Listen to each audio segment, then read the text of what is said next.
As a defensive player, you always want to stay as disruptive as possible. This team that you're about to face is a long-standing kind of, great O-lines and stuff like that. Just what do you see when you watch the tape for these guys? Yeah, great O-line, man. A lot of explosive athletes and a lot of good football players. So it's a great test this week, but we're all going to be ready for this one. It's another primetime game. Do you get excited about kind of Dallas under the lights Saturday night? That fire you guys up after? No doubt, no doubt. I mean, I feel like this season can definitely be long and just very repeating and stuff like that. But for this game, it's this is prime time, like you said, and it's not hard getting hyped for this one. How has the just settling back down process been after coming off the weekend you guys had and now having to refocus for some pretty big games here down the stretch?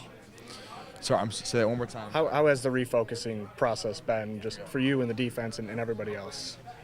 I don't think we were too, thrown off. I feel like it's different. I feel like it's different in the league because, we got a bunch of guys who not everyone has been here for that long, so it's like and guys like Cam, Alex, these guys, a lot of those guys have won a lot of division titles elsewhere. So, and I feel like myself, I don't know, I feel it was a cool thing, but I have my sights set on a lot bigger things. So it was cool. We were all dancing around, but after about 10 minutes, I was like, all right, well, time to get ready for the playoffs and get ready for this, and you want to go to the Super Bowl. It's like so many bigger things that you can win the division, and then at the end of the year, losing the playoffs, and it's just like, well, at least we won the division, but that's not the mentality that I want. Dan said the greatest competition for you guys is complacency and satisfaction.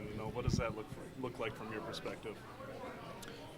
Yeah, I think it's just not doing the little things on a day-to-day like you usually do. But I really don't think, I guess I'm just speaking for myself right now and the team. I really don't think that anyone's taking any shortcuts. And I think this really getting that win on Sunday just validated how we feel about this team and validated how good we are. And we're going to continue to improve and keep this momentum going into the playoffs. Were you honest with how this group is wired, that you're not really worried about there being any complacency?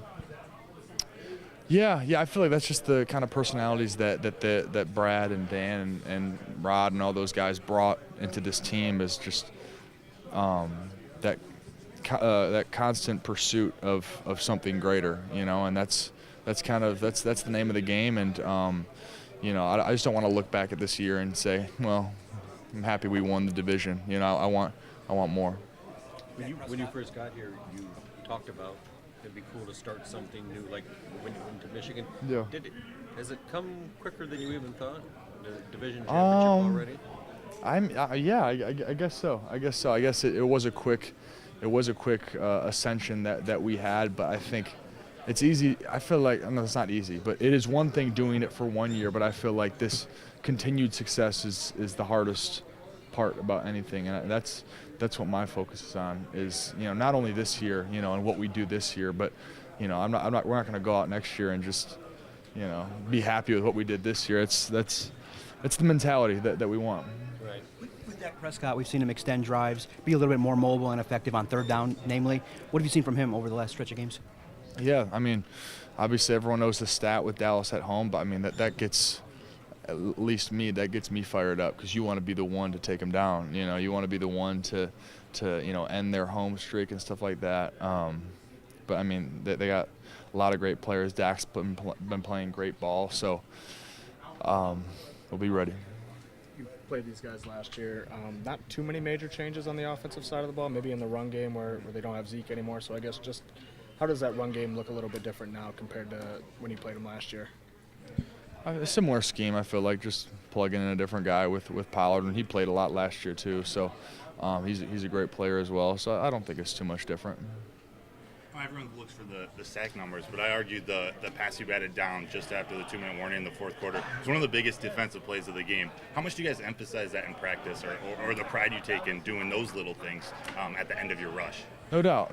It's one of those things that, if we had a game on and I kind of went there to three guys sitting in there in the middle, and so you're kind of just taught, if you can't get there, get your hands up, and I was lucky enough to get one down. Is it hard for you and some of the young guys to put 30 years into perspective, considering you weren't born the last time that happened? And No doubt. Yeah, I definitely.